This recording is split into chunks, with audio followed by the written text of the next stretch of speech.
एकनाथ शिंदेंच्या विरोधात ठाण्यात विरोधक आघाडी सक्रिय, ठाकरे गट आणि मनसे एकत्रित ठाणेकरांच्या प्रश्नांसाठी उतरली रस्त्यावर। आमची मनसेसोबत कोणतीही युती नाही, मनसेला मवियामध्ये घेण्याबद्दल कोणतीही चर्चा नाही, महाराष्ट्र काँग्रेस प्रभारी रमेश चन्नीथला यांची माहिती।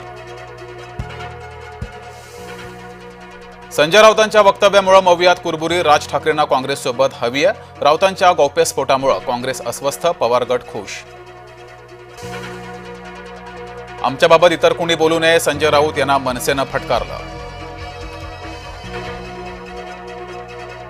आगामी निवडणुकीसाठी कार्यकर्ते सज्ज, जिथे शक्य आहे तिथे युती झाली पाहिजे, मुख्यमंत्री देवेंद्र फडणवीस यांचं वक्तव्य। संघावर बंदी घालणारे पक्ष पायउतार झाले, संघ ही सांघिक शक्ती आहे, मुख्यमंत्री फडणवीस यांचं वक्तव्य।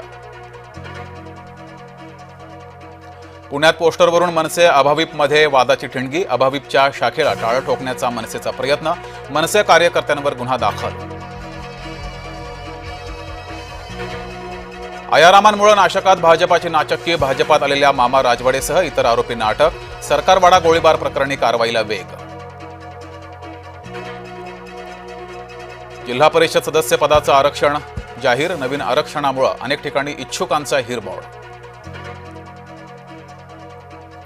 नागपूरच्या वानाडोंगरी नगर परिषद क्षेत्रातील मतदार यादीत घोळ, एकाच घरात तब्बल 200 पेक्षा जास्त मतदार, जिल्हा प्रशासनाने दखल घेऊन चौकशी करण्याची मागणी।